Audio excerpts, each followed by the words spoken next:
It's not much louder than what you do.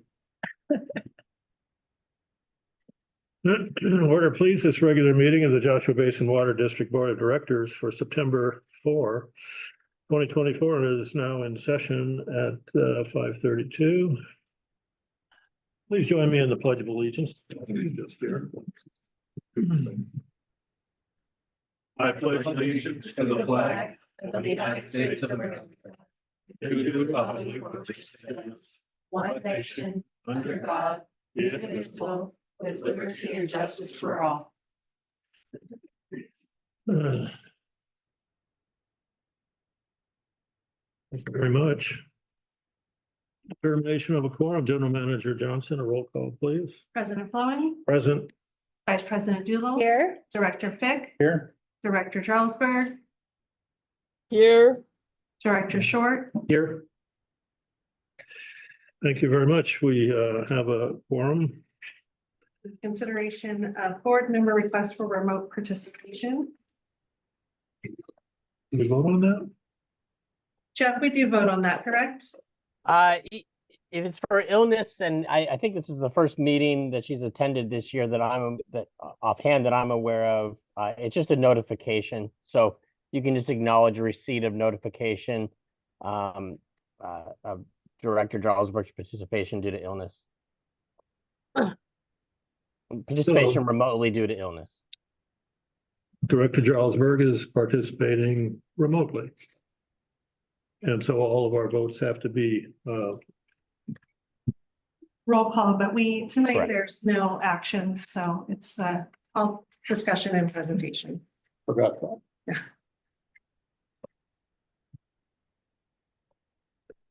Let's see, do I hear a motion to approve this evening's agenda? I do have one thing that I wanted to move, by the way. On that. Might as well do it now. On page 7 of the agenda, at the very bottom of President Lowen's report, it says Flowen also advised against overwhelming staff with inquiries from customers who reach out to directors. I'd like to have that removed if the board doesn't mind. I'll have something to say about that during director comments. So with that in mind, is there a motion? To approve the agenda. Sure. I'll make the motion. Okay.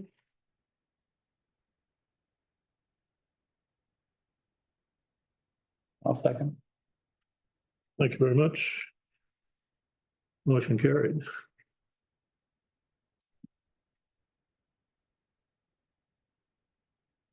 I have a question about the minutes and I was gonna leave it for my director's comments. You too? Would that work? Yeah, It can be there or we can. Unless do it's- it. that's what I'm doing. Okay, we just referred to the minutes. We just skipped ahead and we should have Okay. had approval of the agenda, now public comment, and then we'll go to consent calendar. Okay. Let me get my hearing aids. There.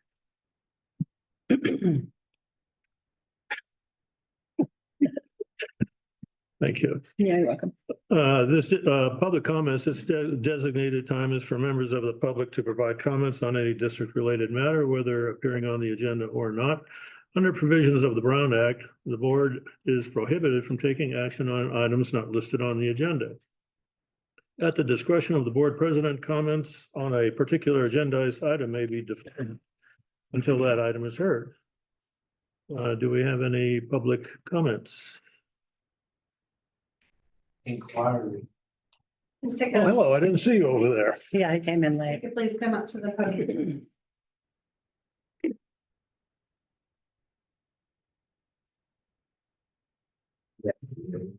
Hi. Remind me of my face, I'm seeing. My name is M.E. Wilson Sink. I'm retired military, combat retired.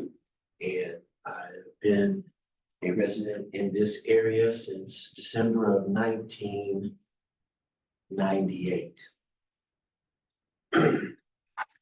Presently, I live at 6777 Mount Shasta Avenue, Joshua Tree, California. a little bit catty-corner away from Copper Mountain. And, a little bit over a year or two ago, had a situation where I saw water in the box where the meter is, or not, where this, I guess, valve thing, whatever it is. And so I called it in. And they had a plumber come out and they supposedly fixed that. One day, had a ring on my door, ring on my doorbell. Then, do you know that there's a fountain in the middle of your yard? And I looked out there and sure enough, water was shooting up out of this like pipe thing. I don't even know why it's there. But somebody went, and I believe it was a representative of the water district. They had a cap, all it just needs a new cap. So they put a cap on it. Now, mind you, this pipe was not on the street. It was on the property. There are these bushes that grow periodically by the street where you can't see when you're driving out. So trying to be a good husband, take care of my wife, make sure there's no blind corners where she's pulling out. I went and cut this big bush down. And afterwards, it gave way to, you could see that there was water pooling up on top of the ground. And so I called that in. And a gentleman from Joshua Tree Water Basin came out. He says, "Where's this water?" I said, "Right there." And he said, "Well, I'm sorry to inform you." He says that anything that's on this side, we don't touch. It's up to you to get it fixed.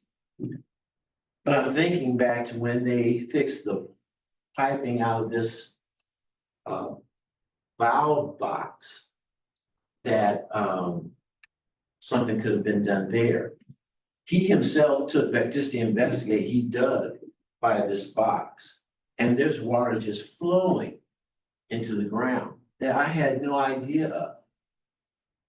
And so, if in fact I have to be responsible, I mean, we're renting, but if in fact I have to be responsible for the repair of that, can there be any compensation at all as far as to give me some sort of leeway with my bill? Because I didn't know, I mean, I even have it on video of this water coming up out of the ground over there. It's not like I've been digging around there or anything like that. And this particular area that he showed me that's right there at the box, water's coming out of the box. The gentleman today, I asked him here, he said, it doesn't even matter if it's in the box. It just matters if it's on that side coming out of the fixture. Anything going into the fixture, we take care of. Anything going out of the fixture, we don't. Well, here's the street here, the box is here. I have two boxes. One's got the meter and this one's got this valve. And if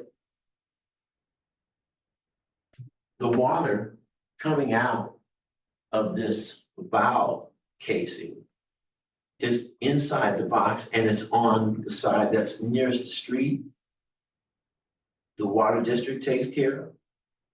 But if it's on that side, even though it's in the box, it's on this side of it, I have to take care of it. I'm just trying to understand. And if I can't get it fixed, I mean, if I have to get it fixed, I'm just saying, can there be an adjustment to my bill? How much was your bill?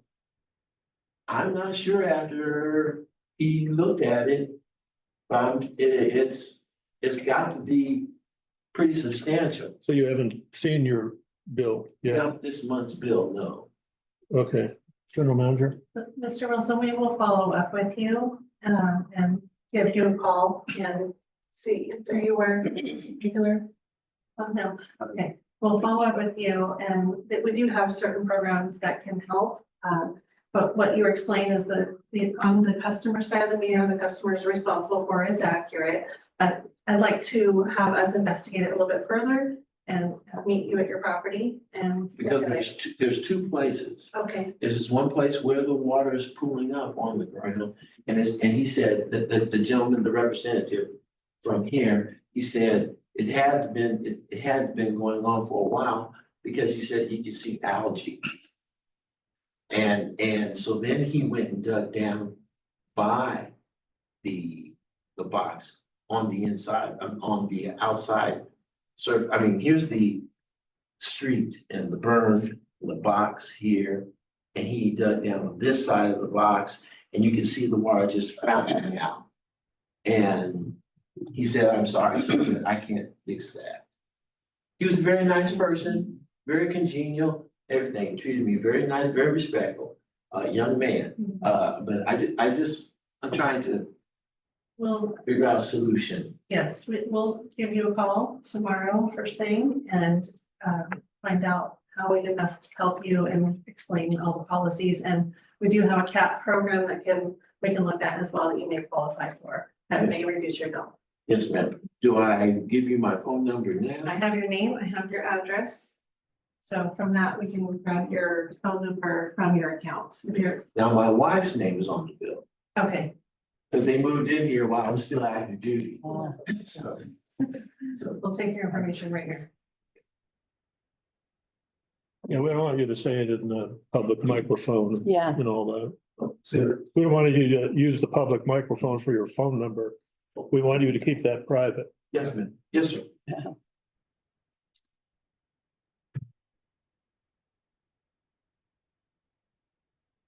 And next time you come, hopefully it's for singing, not for.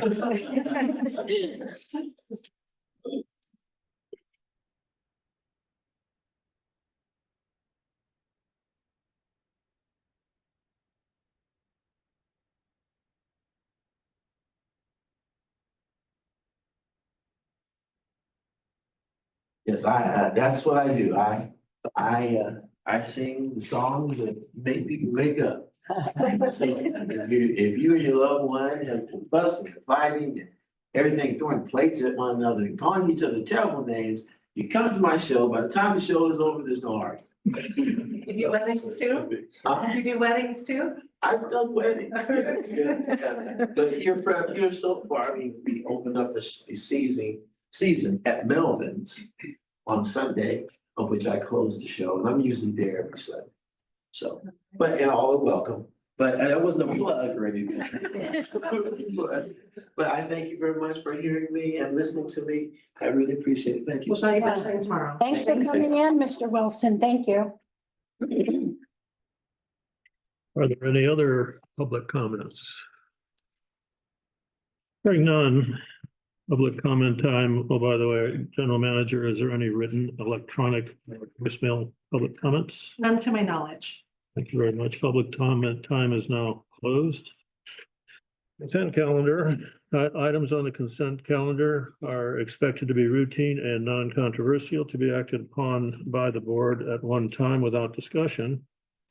If a board member would like an item handled separately, it will be removed from the consent calendar for separate action. We have 3 board draft minutes for August 7, August 21, and August 27. Does anyone want to remove an item from the consent calendar for discussion? Is there a motion to approve the consent calendar? The correction that you stated earlier, so our motion, Oh, yeah, that. striking the last sentence, reports and comments, page 7. Right. Is there a motion? I'll make the motion with the changes requested by President Clark. Second, I'll second. thank you, David. All in favor, say aye. Aye. Aye. Aye. Motion carried. Presentation and discussions for information purposes only. No action will be taken. First up is public outreach report by public outreach consultant Kathleen Radnich.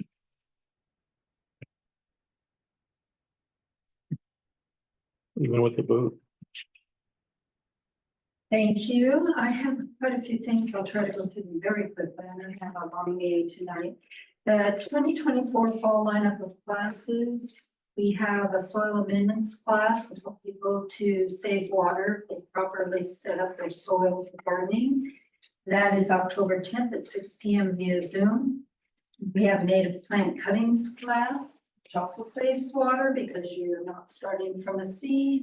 That's October 24th at 6 p.m. via Zoom, and it does focus mostly on cuttings of native plants.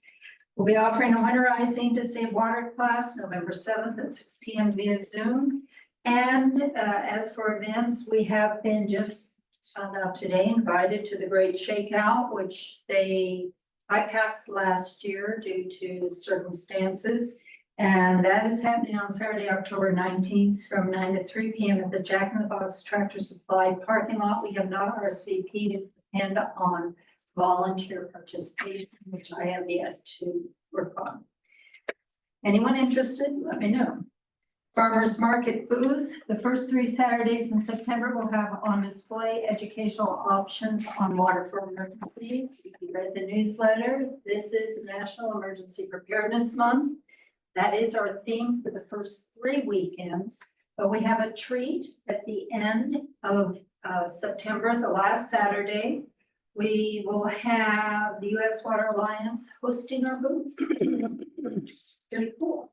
We'll have games and prizes and lots of interaction to, I guess, glean the passion of water our community has. You know, they're coming to meet who we are. So come meet them. We invite everyone to come out the end of September on Saturday to the farmers market. Now, our conservation messaging campaign, which is by a grant via MWA, Public Water Agency, that is getting launched this month, and it represents our district, the Important Desert View Water Agency, Mojave Water Agency, High Desert Water Agency, and Pine Palms, who stepped in. And they are not part of the grant, but they have added to the pot, so they are paying their way. The expense for this advertising, again, is from MWA, and we'll be running it on multiple media fronts, September 2024 through May, very end of May 2025. On August 22nd, we hosted our first successful seed swap social. This activity was born out of water conservation necessity, believe it or not, whereby native plant gardening has proven to save water in lieu of alternate gardening endeavors. There has been a movement due to climate catastrophes like fire and floods and encroaching development that's been marching through our desert region to call for establishing local native seed banks. This is on the rise everywhere, especially in California, but the call was loud and clear, it came to us. And so we hosted this beginning event, and we're not maintaining the seed bank, but it is getting a lot of the locals interested in collecting native plant seeds and swapping them. So this event was very successful. It was small, but very successful. We had representatives from the Native Plant Society chapter of the area and from Miltree's community partners. They attended, and several people from our classes on native plant gardening. They all want us to continue a once-a-year swap of seeds, and we'll see what happens. But it was a very positive event.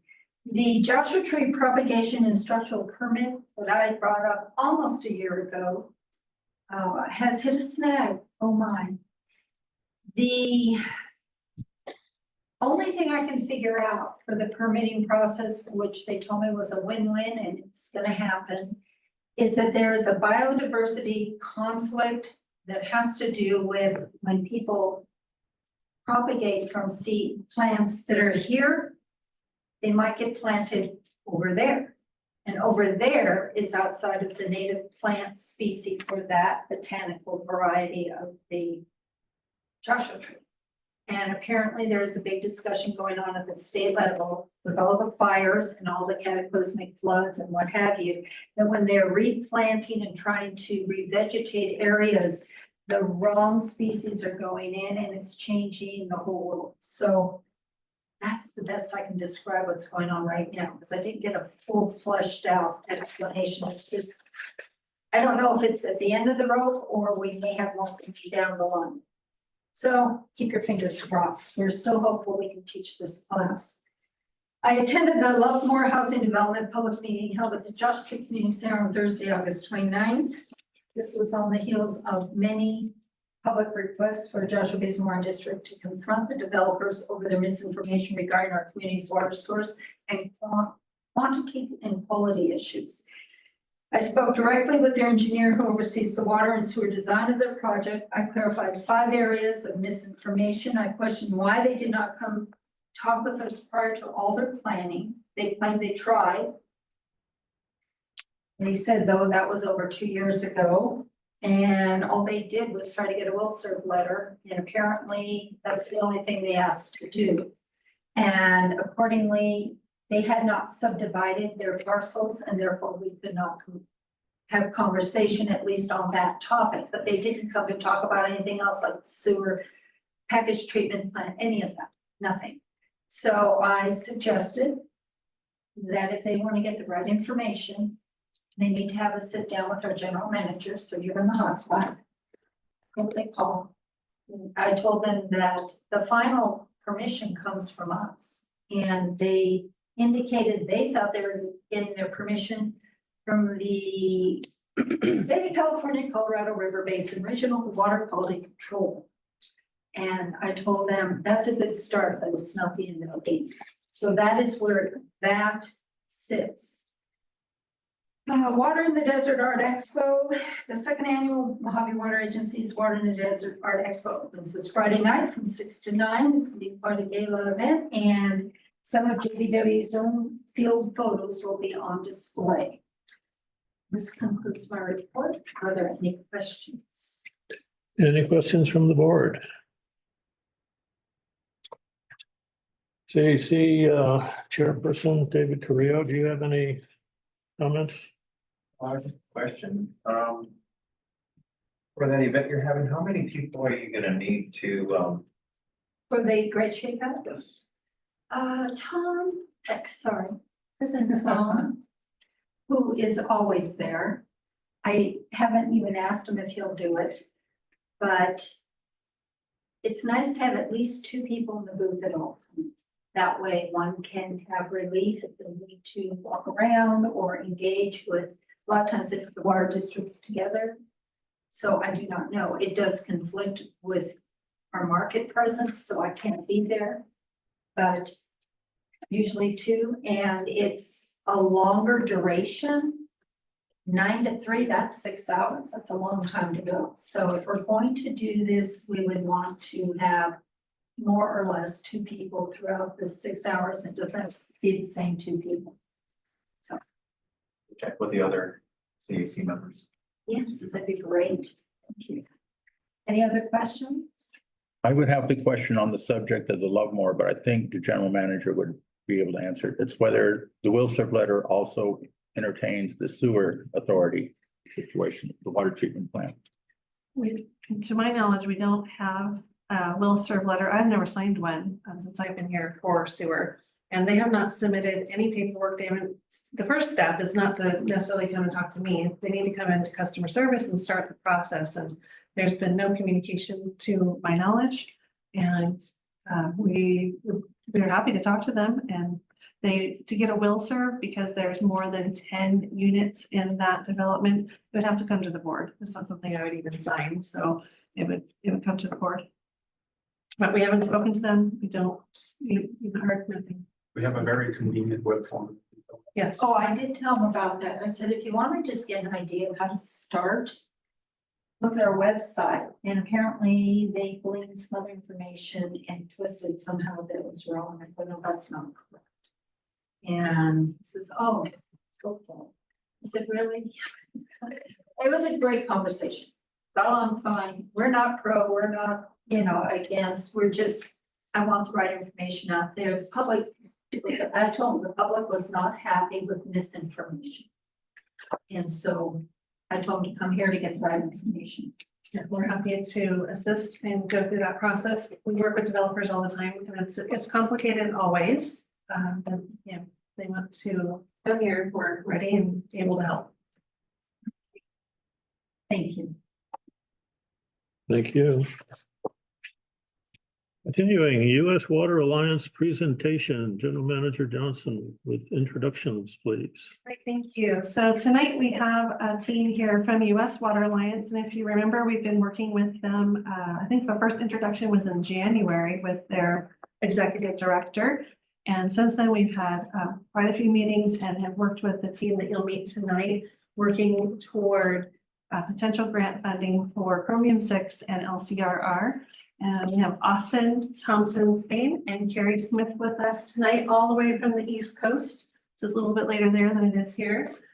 They have a presentation, and if you'd like to do some introductions, we're happy to have you, and thank you for joining us. Hi, everyone. Thank you so much for having us. We're really excited to be here tonight. And we do have some slides. So Carrie, do you mind pulling those up? And we'll do some introductions once we get that first slide up. Yeah, hi everyone. It is saying sharing isn't turned on, so I don't know. I need to be. It is. Oh, here we go. So we'll run it for you. Just let Lisa know when you'd like the next slide. Perfect. Excellent. Thank you. Yeah, Carrie, do you want to go ahead and introduce yourself first? Yeah, perfect. Hi everyone. I'm Carrie Smith. I'm a program manager at the U.S. Water Alliance. I'm based in Austin, Texas, and I have a background in water resources engineering. It's great to be with y'all here tonight. And I'll pass it over to you, Austin. Thanks. Hi, everyone. As Sarah mentioned, I'm Austin Thompson, Spain. I'm a senior program manager with the U.S. Water Alliance. And my background's kind of all over the place, but mostly within the environmental finance space. Before I worked with the Alliance, I've been kind of in the technical assistance space, working for environmental finance centers for about 6 years now. So I've worked with a bunch of communities across the country, and really excited to be working with Joshua Basin and to present on the different work that we're doing. And I'm based in Chapel Hill, North Carolina. So it's fun to see that it's still bright there because it is very dark outside here. But yeah, we really appreciate y'all allowing us to present tonight, and also for letting us get on the agenda a bit early. So anyways, Lisa, you can go to the next slide. So maybe y'all are familiar with the U.S. Water Alliance, but if not, as the slide says, we're a national membership organization that's really focused on advancing policies and programs to secure a sustainable water future for all. And we do that in a number of different ways, 4 of which are listed here on the slide. First, trying to educate folks on the value of water, really trying to communicate really how water stretches across communities, right? It affects quality of life, it affects economic development, it affects the environment, it has all of these different connections to our day-to-day. We propose and initiate solutions to water challenges. So we work kind of within that policy space, right, to understand existing policies and programs, understand the challenges that exist across the country, and also how solutions can be crafted to address those challenges. We work within the policy space. We work both on the national scale and the state scale to really try to advance one water policies. And then we also do a lot of like case study work, right, trying to identify utilities across the country that are advancing one water policies and programs, and really try to spotlight that so that we can allow, those sort of innovations to spread across the country. Next slide. So the Alliance has a bunch of different programs, and we are just one of those programs. And we're part of what's called the Environmental Finance Center, which I talked about within my introduction. Y'all may be familiar with the Environmental Finance Center name. It's an EPA designation. Environmental finance centers have been around for about 25 years. So prior to being with the U.S. Water Alliance's Environmental Finance Center, I was with one at the University of North Carolina at Chapel Hill. But the U.S. Water Alliance works on a national scale. And as an environmental finance center, that basically just means we are funded by US EPA to provide free technical assistance to communities with a focus on improving their drinking water, wastewater, and stormwater infrastructure. So all the services that we provide are completely free to the utilities that we work with. We're entirely funded by US EPA. And there's a lot of different reasons that organizations might become environmental finance centers. For the purposes of the Alliance, we're really focused on helping communities access federal funding, especially during this landmark era of the bipartisan infrastructure law funding, where we know there's a lot of additional funding for infrastructure. But we're also really focused on the community engaged aspects of utilities and how really working with communities, communicating with communities can advance capital investments that are sound and that have community support. So that's really why we do what we do and what we do. Next slide. So we offer a lot of different expertise and we have a bunch of different partners, which Carrie will talk about in some of the forthcoming slides. But in terms of the expertise that the Alliance really offers in-house, we do a lot of community engagement work. And with that comes this building trust component of our technical assistance. So through our community engagement processes, we try not to just share information, but also hear from community members. And throughout that process, build trust for a number of different purposes, right? Things like rate changes that might need to happen, major capital projects, et cetera. A lot of folks within the Alliance are planners and have a community planning background, including Carrie. I'm not a planner. I'm really more within the finance space, but we do have a lot of folks who think about planning on a regular basis. And we are all really motivated by environmental justice concerns and promoting equity as kind of one of the pillars of One Water. And with the next slide, I'll turn it over to Carrie. All right, thanks, Austin. So I'm just going to talk a little bit about different services that we provide generally as an environmental finance center. And later, Austin will get more into the specific services that we will be and are currently providing Joshua Basin Water District. So technical assistance that we provide falls into 4 buckets. The first of which is technical services. That's pulling in engineers, performing alternatives analyses, asset management, coordinating with other utilities, and really the first thing people think of, pipes and pumps, like the technical aspect of water systems. We can also support with managerial services like planning, thinking about governance, and thinking about developing workforce. So these bigger picture items that are on the more management side of utilities. We also have expertise in financial services. This can look like performing rate studies, doing funding inventories, performing a check on utilities financial health, performing a check on affordability for utilities. And lastly, we can also support with engagement services. As Austin was talking about, this is something that's really important to us as an organization. And this can look like a lot of different things, from information sharing through community newsletters to information gathering through surveys, focus groups, community meetings, and providing educational services to the community. And next slide. So this is just a quick overview of our team. As you can see, we're just 2 members of it. And as Austin said, there are a lot of other folks at the Alliance that we can bring in as needed when our work kind of crosses over with theirs. We also have partnerships with several other environmental finance centers that are also funded by the same EPA program. As Austin said, she used to work at UNC. They're one of our partners, and all of them have different expertise areas. UNC has a lot of financial expertise. Engineers Without Borders obviously provides a lot of engineering services for us. So a lot of different partners in that aspect. And then next slide. We also have a team of technical consultants, and Austin will get more into how they're being tapped in for the work with Joshua Basin. But we put out a call last summer to pre-qualify a handful of engineering firms to support with technical engineering aspects of this work. And as you can see, we have a handful of engineering firms that are pre-qualified. And so when we have engineering needs that come up in our technical assistance, we'll bid out to a few different firms. And so we have a few different choices, make it a little bit competitive, and then go with the opportunity that seems the best.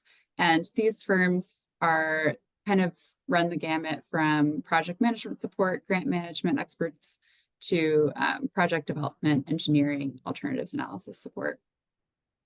And so next slide.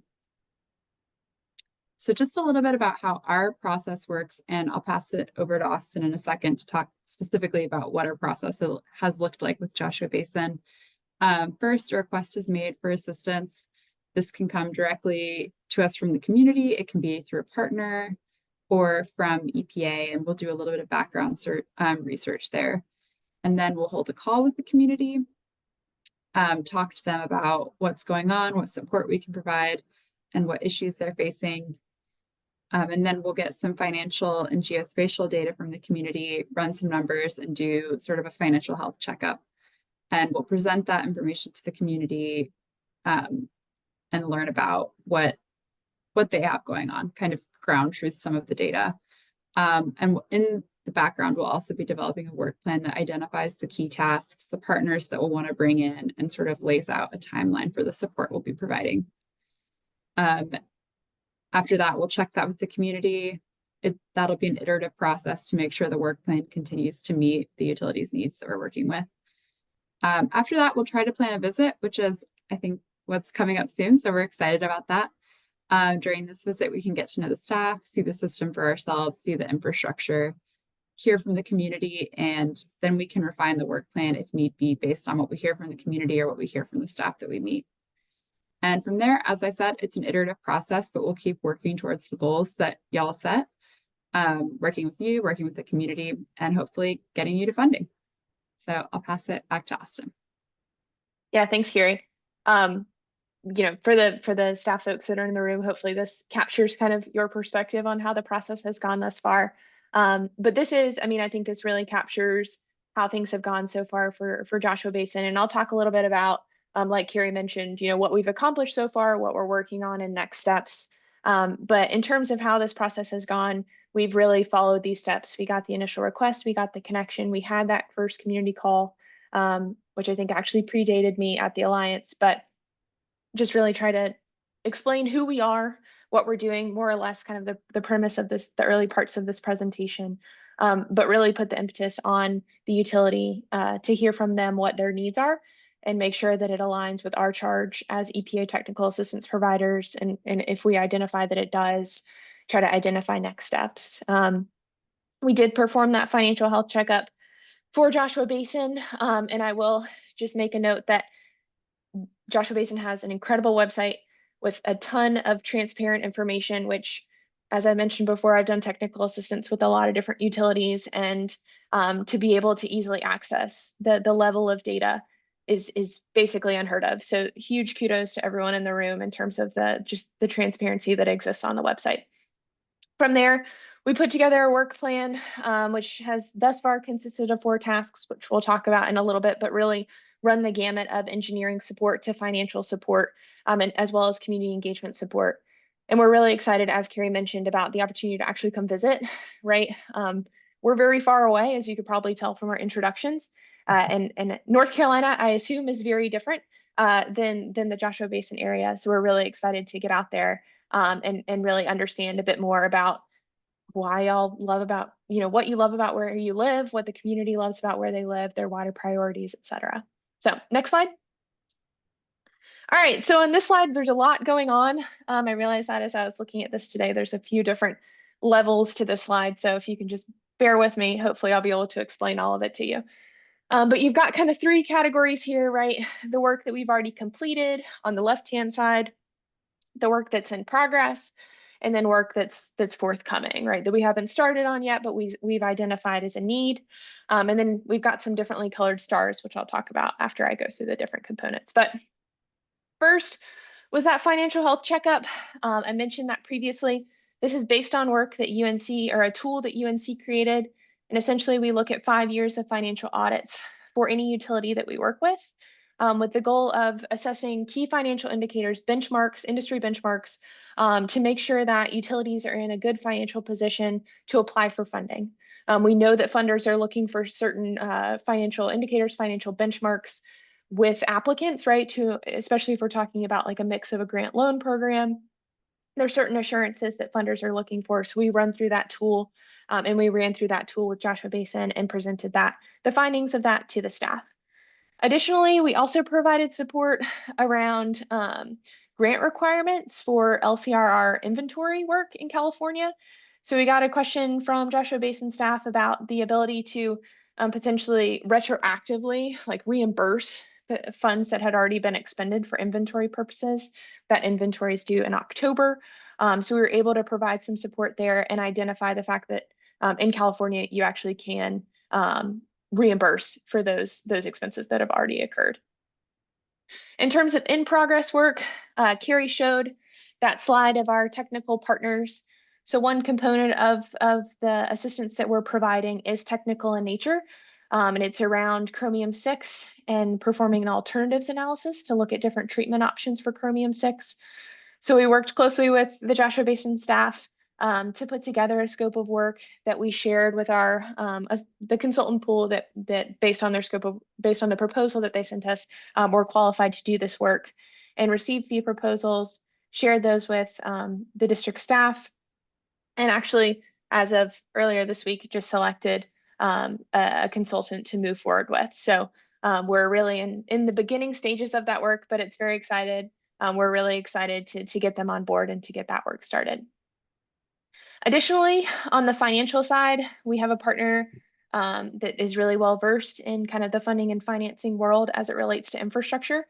So they're working on putting together inventories, really tables that provide kind of comprehensive information on different funding programs related to the lead and copper revised rule, as well as chromium-6, with the idea being that we can turn over basically resources to the district that will list the different funding and financing programs that are available for these very specific regulatory needs for whenever the time comes that the district is looking to pursue funding. That has been identified, and it should be a pretty seamless process of trying to match the need to the potential funding programs that are out there. And then in terms of what's forthcoming, those same folks that'll be helping with those inventories are going to provide a grant application review within California's FAST system. Again, they know the applications, they know the buzzwords, so they're going to basically be there as kind of a third party to review the language that goes into those applications in hopes of making sure that they're framed, they're worded in a way that really sets them apart from other applications or kind of puts them at a higher level in terms of potential award. And then I'll talk about the community visit and tabling a little bit in just a second, but I did want to draw attention to the differently colored stars, the slightly differently colored stars, lots of blue on this slide.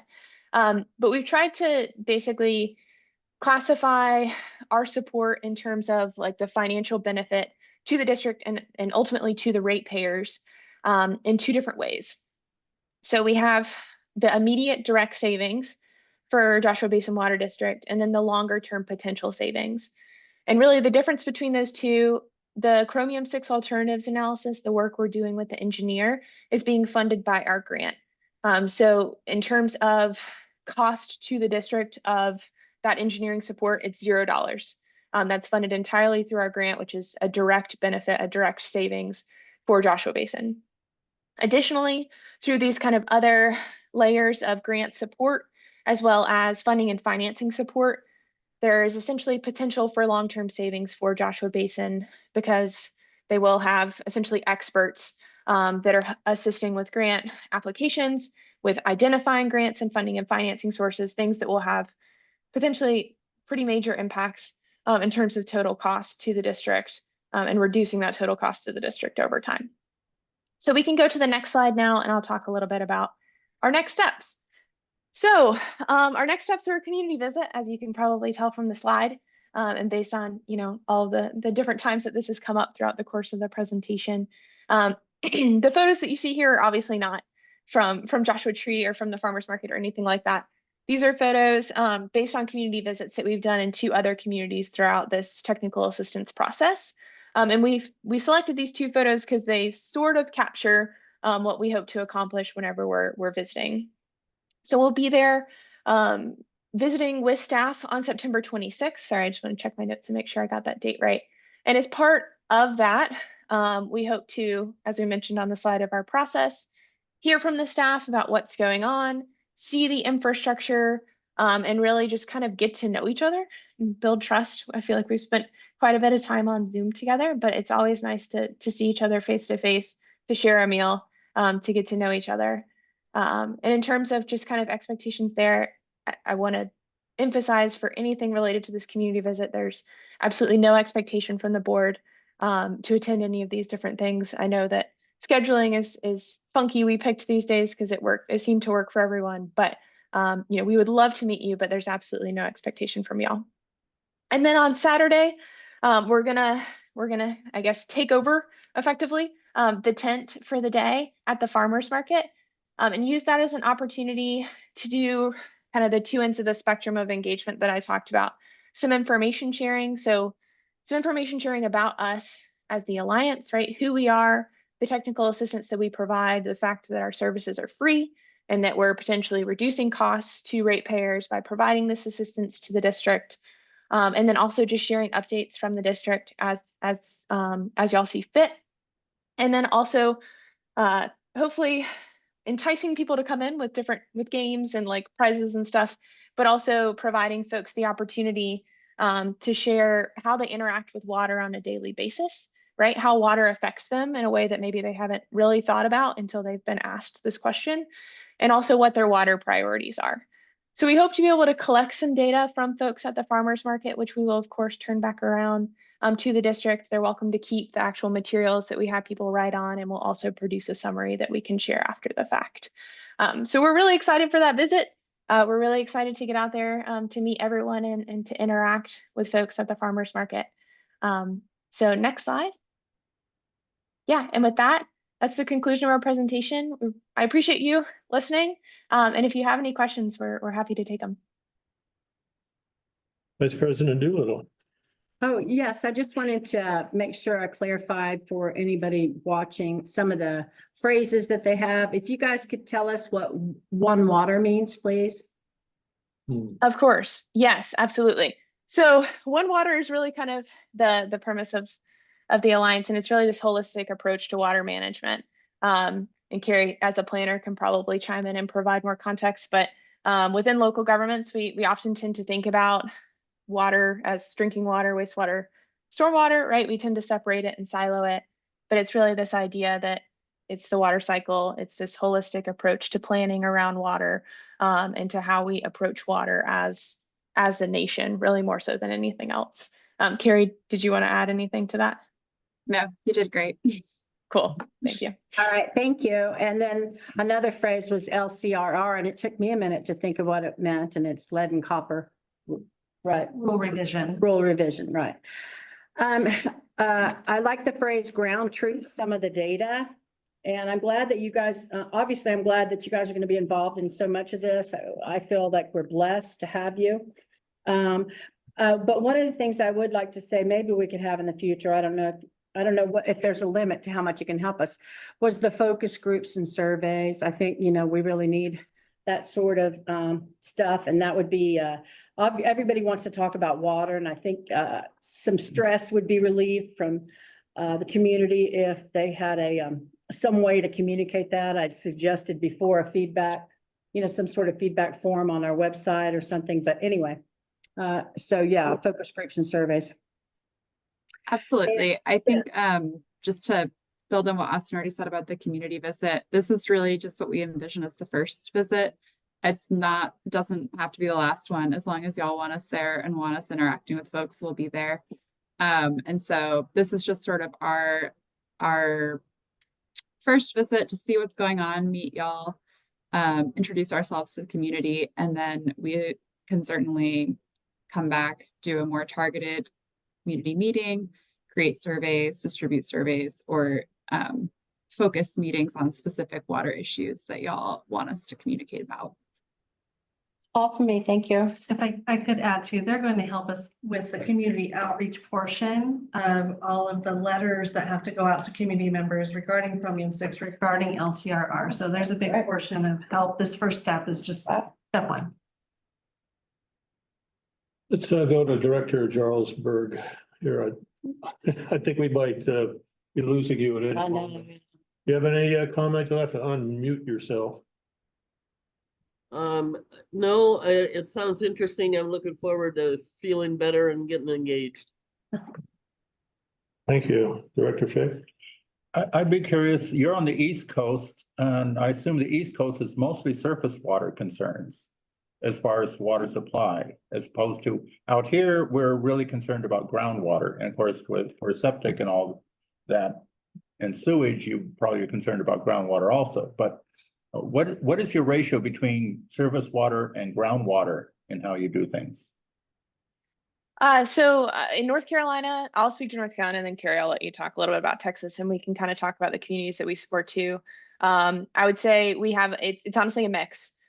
So a lot of the larger municipalities in North Carolina do rely on surface water, but for some of the smaller utilities here, they are essentially relying on groundwater. So I would say that it really just depends. In terms of the communities that we support, I think it's also honestly a mix. I think we do have some that are relying on surface water just because we are working nationally and it does vary, but we typically work with pretty small utilities. And so oftentimes we are talking about groundwater and wells, but Carrie, you can speak a little bit about Texas and your experience. Yeah, I would echo what Austin said. And I think Texas is not as arid as Joshua Tree, obviously, but I think there's a little more similarity in terms of there are communities that can't rely on surface water and rely on wells. And my experience as an engineer was sort of with a range of different communities, some that use surface water as their primary source, some that use groundwater, some that blended sources and did blending studies to figure out how those sources all work together. So I think we're able to tackle anything. Well, I would assume that the very rural communities are more based on groundwater than because they're further from the main surface water. So That's okay. correct. Yeah. Okay. Well, I look forward to engaging later in September. Thank you. Thank you. Director Short. I got no questions. Thank you for the presentation. This is exciting. Thank you. Citizen Advisory Chair David Carrillo, do you have anything? I'd say I'm just really excited. It sounds like they're multifaceted and it's almost like a fresh wave that's gonna help us here. And it's gonna save the ratepayers money also and us, hopefully. I like the whole community involvement thing, and that's really exciting. So I look forward to this happening. Thank you. Thank you, Yeah. David. Yeah, I don't have anything to add to all of this, but I'm looking forward to your visit, that's for sure. I think I'm gonna be on the tour from what I'm hearing. Yeah, if I could, so on the 26th, I think we have Vice President Doolittle and President Flowen coming to the lunch. So we're excited for them to get to know you both. And I just want to personally thank you both. We've enjoyed working with you up until this point, and we're going to look forward to the future, working with you even more, getting to see you in person. It's been, I think Anne's words, some of the, what you said, most adept help we've had in a really long time. So also a special thank you to Director Fick and Vice President Doolittle for introducing U.S. Water Alliance to us, because it's been a very good connection. Well, thank you all for those kind words. We really appreciate it. And we actually, Carrie and I were just talking about how much we've really enjoyed working with y'all. We work with a lot of different communities, and we do feel like, you know, the Alliance's approach to technical assistance aligns really well with Joshua Basin. And so we're really excited to come visit, to come meet all of you in person and just continue with the progress that we've already started. So thanks for having us tonight, and thanks for letting us work with you. Thank you. A quick introduction to Kathleen Radnich, who's our public outreach consultant. If she can get in the camera, she's giving you her baby, which is the farmer's market. And I know it's hard. No, I'm not. There's the camera over there. Well, I can just call our new best friend. So she's giving you her baby for the day, but she's been our farmer's market person for years and years and years. So thank you, Kathleen, for letting it go for the day. Yeah, thank you so much for letting us take over for a day. We're really excited. Yes, and we promise to be good stewards. We promise to make you proud. I just don't control the wind.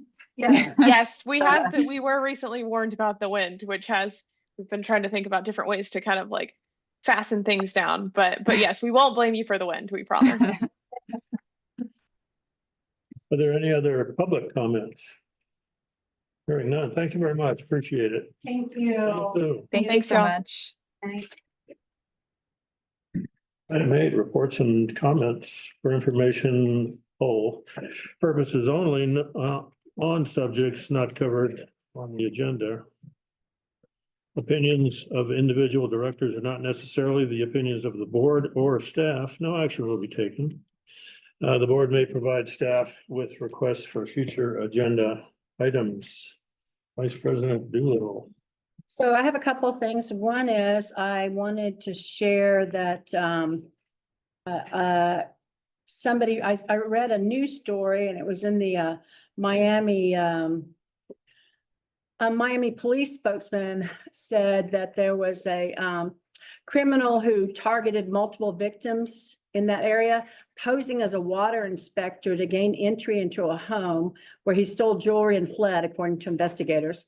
So this just brought to mind, what do we tell our ratepayers to expect from us? A lot of times, banks will say, we're never going to call you and ask you for your password, et cetera. So, would JBWD ever show up at someone's house like this? I just think it would be some important messaging to consider sharing. Would we ever email asking for account info? Sorry to put something else on your future plate, but anyway, just something to think about.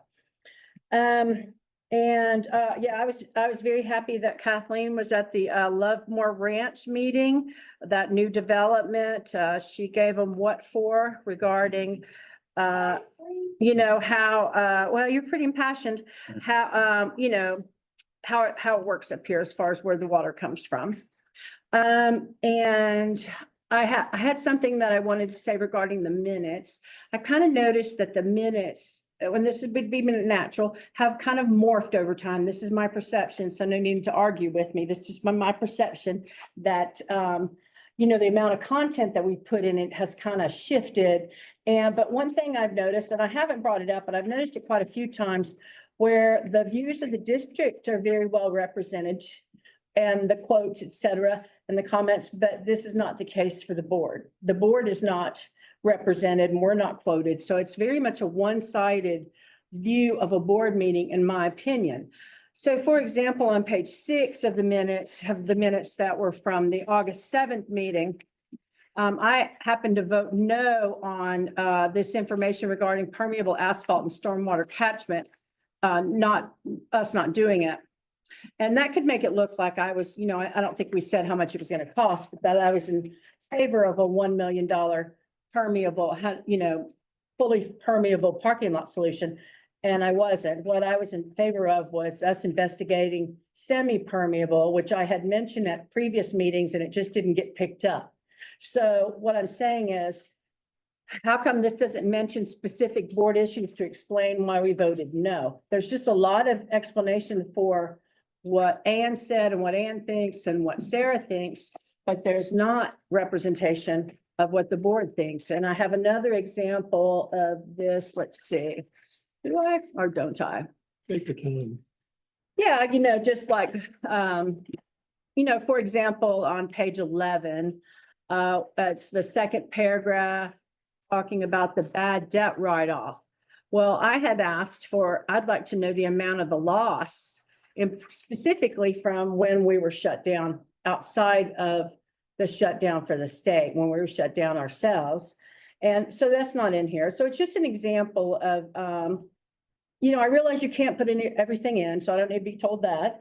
And it's not a transcript, but it does seem like the filter is quite favorable to capturing what the district's thoughts are, and it's not reflecting what the board's saying.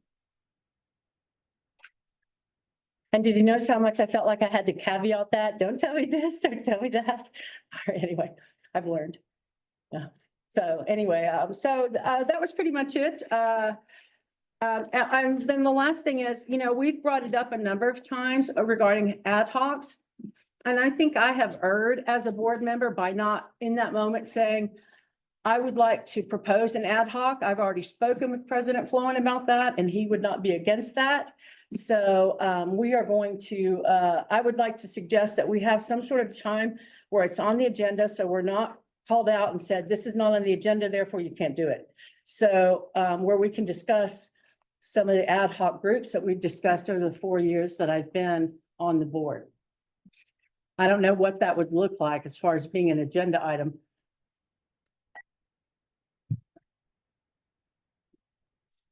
And I'm really proud of everybody for what they said about the website. So that was great. I hope you guys feel really good about that. It does look swell. All right, all for me. Thank you. Director Fick. Well, in my world, front and center was the Lovemore project, because that seems to be a very dominant situation in the last couple of weeks for Joshua Tree, the community of Joshua Tree. And, you know, I've had a little interaction with Axel Kramer, who I was probably the first one he contacted in Joshua Tree 4 years ago, because he called MBCA and I'm the MBCA public number, and he was wanting to know how to clean up his place. So that's my first engagement with him.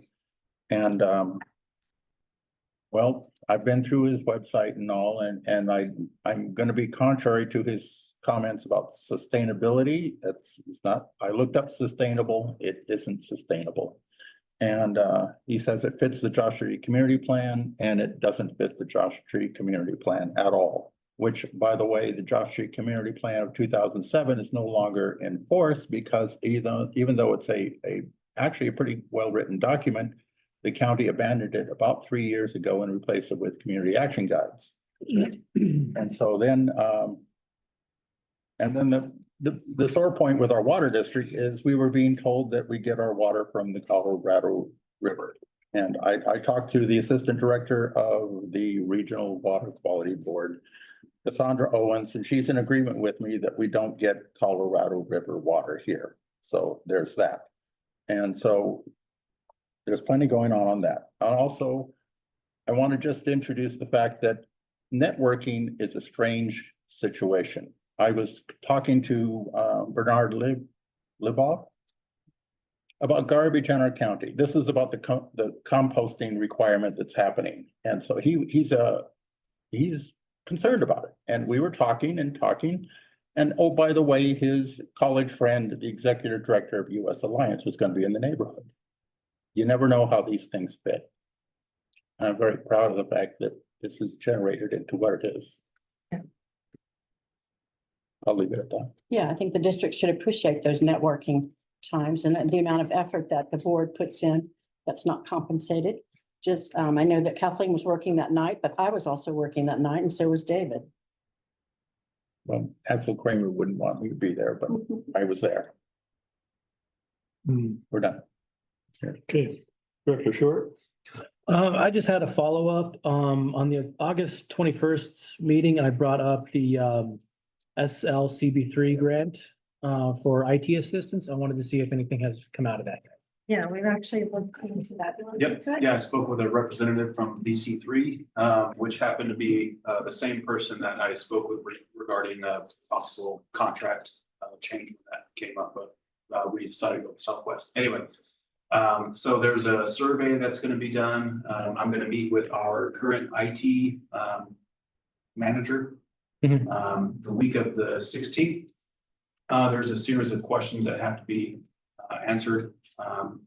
There's also a notice of intent that has to be completed. I'm working on getting access to that through the Cal OES website currently. That should take 3 business days for me to get back and answer back on that. So it is being worked on. We're looking into that, so we'll get submitted deadline on September 27th. Standing, thank you. Director Jarlsberg, anything? You're muted. Yes, I also wanted to follow up. I was at the meeting with Axel and his cohorts. But my life is so weird, I can't remember when it was. About Thursday or something like that. And I talked mostly to an engineer and also was one of the people that was asking how much these houses are going to be, and also why they hadn't been in touch with the water district. And they told me that it's too early in the process, and they don't know how much the houses are gonna sell for. I mean, there's a lot of holes in their proposal, and then there was a meeting today at 3. I wondered if anyone was able to attend at the Instagram meeting.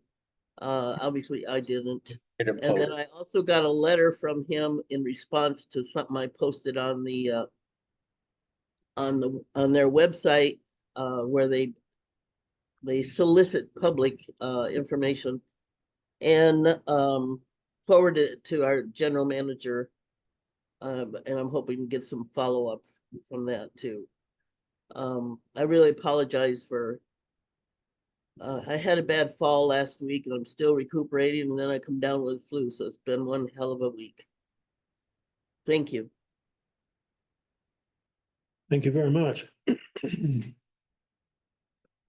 So I asked to have that a line or two removed from the minutes because I didn't think that what was there expressed what I was talking about, which was the nebulous, shall we say, position that directors are in their relationship with their constituents.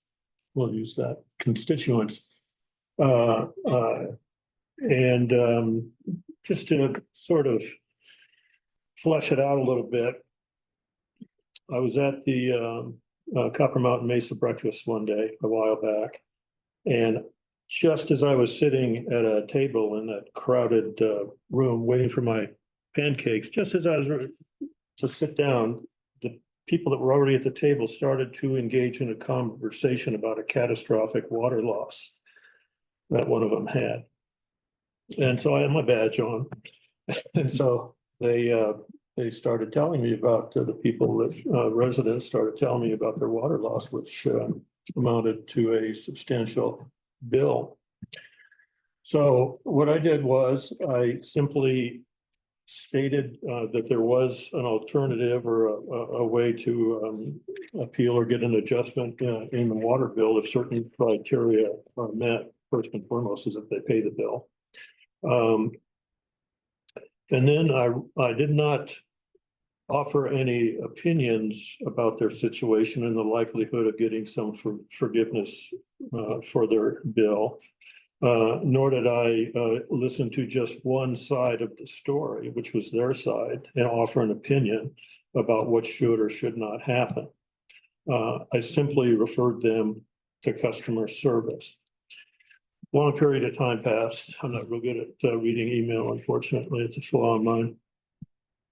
So this morning, I noticed in my email was a thank you note from the lady who suffered the high water bill, and she indicated that she was pleased with the resolution of the situation when she contacted our customer service reps, which is the first place a person should go to get a situation handled, and not necessarily to get a resolution to a situation from a director. This is that nebulous area where you want to be. I wanted to be supportive of the customer, as we were with Mr. Wilson, I forget his name. Yes, as we were with, we were concerned and we were interested, and we demonstrated that we were going to follow up on it. And I left it at that. And fortunately, our customer service people, David, was able to satisfy whatever this person needed, and they were quite happy with how it all worked out. So there's a couple messages in there about how we should react to our constituents, and it gets back to the thing where directors are watchdogs, and we do want to make sure that there is an understanding between the district and a customer as to what the situation is and what our limitations are. Somebody at one of the recent meetings said that we're bound by our own rules and by laws of the state of California. This is a government agency, and we can't just sort of make things up as we go, as we sometimes say here. So what I liked about this was that the general manager forwarded the email to customer service. And they are getting credit for doing a good job with one of our customers that was pretty unhappy about what the water bill was gonna be. Not angry at us, but she felt victimized and that kind of thing. So I just thought I'd mention that, and kudos to David's staff up there at customer service for making this lady happy too. I think you got the email through the general manager. That's enough from me. Any further comments from the board? I can volunteer. I live in Panorama Heights, and I'm aware that the Panorama Heights had its own water district before this water district bought it out. And so there were 4-inch lines in there, and Jeremiah would be able to give us an update on how much has been replaced. So Mr. Wilson, I don't know what Mr. Wilson is dealing with, if he's dealing with an old 4-inch line or if he's dealing with the 8-inch line or whatever's there. I don't know the size of them there. So anyway. I don't know off the top of my head. I do know that's one of the projects for the future slated, and I do believe it's mostly because it's old 4-inch. I do have something else to say since you invited the board. So one thing I would like for us to discuss on a future agenda, and it's, when possible, even seems like tonight would have been a good time, is how we're charging people. I've mentioned some other things when they have a leak. And I understand other water districts drop it down to tier 1 prices. Do we do that? We do not. We have the CAP program that's in our rules and regulations. Yeah. And that hasn't been looked at since about 2019-ish or so. It's due for another look. But yeah, well, the CAP program is at $700. So you have to have, but if you have a $500 bill, which would be very difficult for me, I'm out of luck on getting that $150. That is true. Right, so I think that it needs to be looked at because the numbers are reflective of 2019 pricing versus 2024. Right, but I'd like for us to look at that, but I'd like for us to look at, I don't see any reason if they have a leak, why we can't charge them just the tier 1 prices. Well, there's or whatever the best prices are. Information that's going to come into play, but it's actually, it's already in process, and it's something that Director Shook is looking into. So we'll bring back a report to the board on the CAP program and potential options for either updating it or changing it. The CAP program, Yes. Right, but I'm talking about something different. Well, that would be in lieu of the CAP program. So No, it would be beside it. Because, so if somebody has a $1,500 bill, $150 isn't going to make that much of a difference.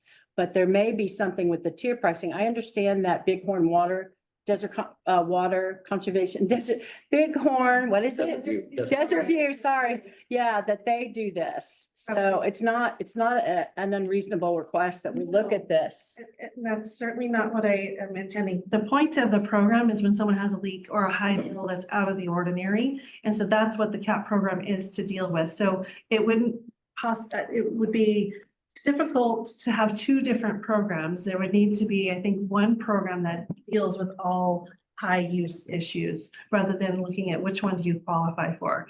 And we do have to be concerned about Prop 218 and what we are allowed to do in spreading costs out to others once that water has gone through their meter. So lots to consider, but I'm excited because we're actually already looking at that as an issue. So we'll bring it back and get your direction. President Floon, this is Jane. Yes, ma'am. Hear me? I wanted to clarify that my interactions with Axel and his crew were as his so-called neighbor. I don't think I ever mentioned I was on the Water District Board. I didn't wear my badge or anything. And also I'm working with a nonprofit now that has had a lot of issues with leaks on the property, and I'm trying to deal with that too. So I'm interested in this CAP thing you're talking about because I haven't heard of it, and so I'll be talking to you folks. Thank you. General Manager's report. All right, I have a short and sweet report since we did just meet last week. The painting, as you've probably seen when you came in, has been completed and Beautiful. I think it turned out really nice. And we just noticed it's actually the color of the shop. Then there's trim at the shop's the same color. We didn't do it on purpose, but it worked out really well. The next step in the exterior refresh is putting up a sign, and that's in process. But we're gonna put up a temporary sign for a temporary amount of time while we don't have any signage, and that's mainly because it's gonna take a little time to get the sign details hashed out and approved. And we have that photo opportunity coming up with US Water Alliance, so we definitely want to have some sort of signage out front. Unfortunately, we have another one of those, so we're going to use that and some leftover recycling scraps that we found. So reduce, recycle, and put up a temporary sign using that, and you know, the credit to Ship is the one that came up with this pretty grand idea. Let's see, the next D11 booster station upgrade is ongoing, but we decided it's nearing completion. The final vendors are tentatively scheduled to be on site in the next 2 weeks for the startup. The auditors will be on site next week for our annual field audits. Several staff members had planned to attend CSEA next week, but we're having a little bit of a short staffing issue. So we're going to attend just one day instead of the whole week. I think Director Doolittle is scheduled to be there the whole week, so she can fill us in on anything that we have missed, hopefully. When is the presentation? That's on Wednesday morning. Okay. And we do plan to be there for the presentation portion. And I had something else, but I didn't get a response, and I'm really excited to talk about it, but I don't have the response yet, but it has to do with the work that I've been asking CNC for Mountain College to do for us for almost 8 years now and getting water classes. And it looks like we might be moving closer, so I'll share more as I know more. That's the end of my report. Thank you. Good job. At 6:48 PM, we're going to pause the meeting for 2 closed sessions. The first one will be a conference with legal counsel on a potential litigation. Our authority to do so is 54956.9 D2 of the government code. There's one case. And a second separate closed session on public employee discipline, dismissal, reliefs, and that's under authority of 54957 of the government code. Those enabling sections that allows us to have a private, non-public meeting are here, and I'm going to put them on the corner if anybody wants to read them.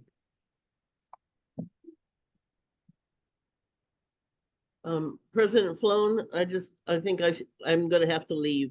I can't participate in the rest of the meeting. That's understandable. Thank you. Feel better, please. Bye, Jean. You take that. The regular meeting of the Board of Directors is now back in session at 2023. So, Mr. Attorney, would you like to report out, please? Yes, I can absolutely do that. The board met in closed session relative to item 9A, the claim of Nadine Falbo, and by 4-0 unanimous vote of all members present, with Director Jarlsberg absent from closed session, rejected the claim of Ms. Falbo with direction to legal counsel to provide notice. And the board took no other reportable action on the agendized items. Thank you very much. Is there a motion to adjourn? I'll make the motion. I'll second. Thank you very much. This meeting is adjourned at 2024. Have a good night. Thank you so much, Jeff. Wasn't gonna do it. Yeah, thanks, Jeff. No problem. Nice job. It took me a minute in the 2024, but I got there. I know. He's always taxing our friends. Forgetting that that's the right one.